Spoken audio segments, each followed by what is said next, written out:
Hi there, I'm J&D World. I'm an artist and a music lover. Last month, I reviewed Redato by Out Out.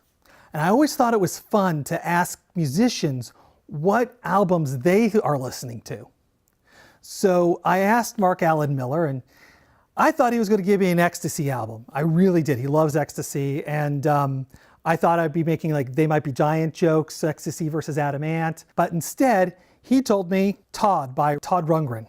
Mark told me, I mentioned A Wizard, a True Star in another interview, but this one also made a deep impression on me since I was young. Much to my surprise, I didn't quite realize this, and actually neither did my wife.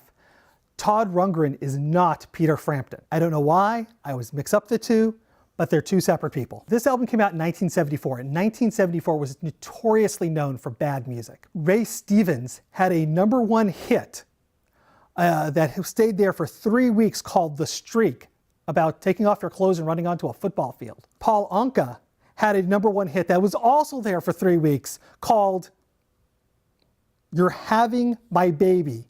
I had to double check that because it's so bad. And it is as bad as it sounds. That was also the year Sonny and Cher got divorced. And Rush put out their debut album.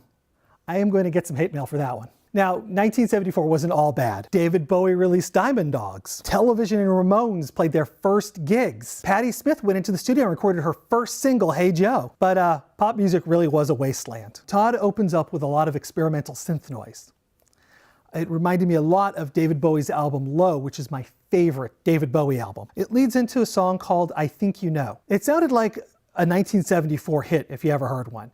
It's got dreamlike synth though, which kind of sets it apart, but it's done on top of what sounds like could be an Eric Clapton song. It was also covered by Out Out on the album Swan Dive.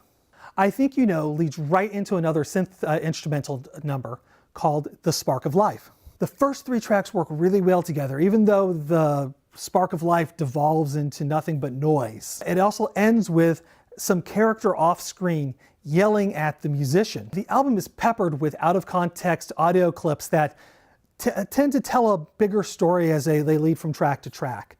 Also, there are people talking and people clapping like after every single song's over as the next one's beginning. So it almost has a bit of a live feeling, but the way it's recorded, it also sounds more like he's performing at a coffee house and these people are just sitting there enjoying the music. The volume's low enough on these two where it doesn't distract from the overall listening experience. Mark Alan Miller has borrowed this idea of audio clips in his albums Swan Dive and Pepper Box Muzzle. So after Spark of Life, the album then transitions into a very strange song called an EP's worth of songs, which sounds like something from Gilbert and Sullivan. And then it goes from this Gilbert and Sullivan song right into something that sounds like it's AM Gold. And it works because the transitions actually work.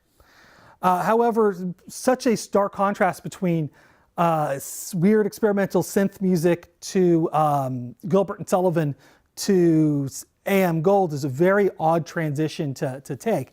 And as long as these transitions don't mess up, it doesn't quite fall apart. Unfortunately, I do think it does mess up. The contrast between the Gilbert and Sullivan tune and the 70s AM Gold number really almost doesn't work, but it does because the transition's actually really good. The transition between that song and Lord Chancellor's Nightmare song, however, is really abrupt, and that's where this side A falls apart. Once you get past Lord Chancellor's Nightmare song, the album actually ends up being really good. The session musicians from the album happen to be from Lou Reed's touring band from his album Transformer. And Todd Rundgren has a good voice.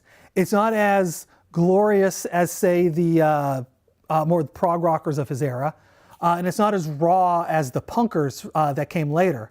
It's somewhere in between. Highlights include Everybody Goes to Heaven, King Kong Reggae. That is a mouthful. It's 2 songs mashed up together. The first song is Balls to the Wall, 70s rock at its best, and followed up by a slightly slower but still great rock song, which is the King Kong part. I'm assuming because they keep talking about monkeys.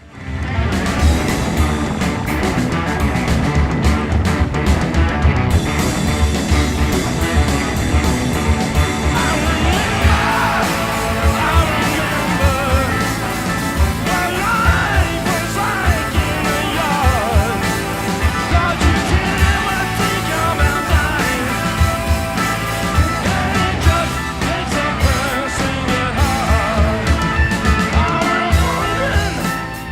song that really struck my fancy was Heavy Metal Kids.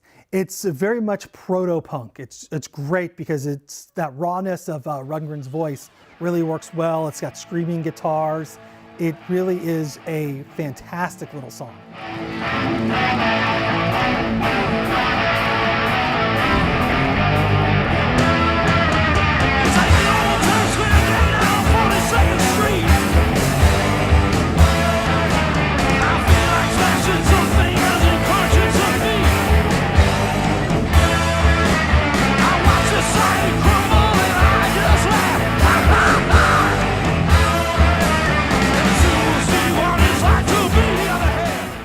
Song I think is really kind of sums up my feelings of the album overall, which is The Last Ride. The Last Ride is a great R&B song. It's a beautiful soul song. It really shows you the diversity of Todd Rundgren as a songwriter. I personally would love to hear a great R&B singer come in and do a cover of this song, but honestly it works pretty well on its own, even with Rundgren's limitations as a vocalist. It's really hard to hear him sing soul music like this, but it's such a great song. It's okay. It's the last ride. Little game is over. It's the last ride. It's time to take you home, and we can't cry.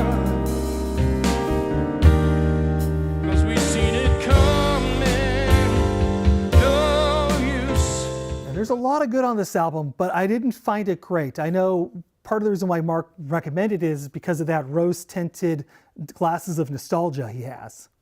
Yeah, listening to Todd Rundgren's Todd, there is a lot to like here. But also, it's a really hard album to start listening to if you've never listened to Todd Rundgren before. I don't know if all of his albums are like this because, quite frankly, I've only really delved into this one. Definitely worth checking out if you're not afraid of diving into something artful and complex. Make sure you check out Chronic Riff's Facebook page, where I'm going to be posting links to a Spotify playlist around the album and Mark Alan Miller's thoughts about this album. Thank you very much.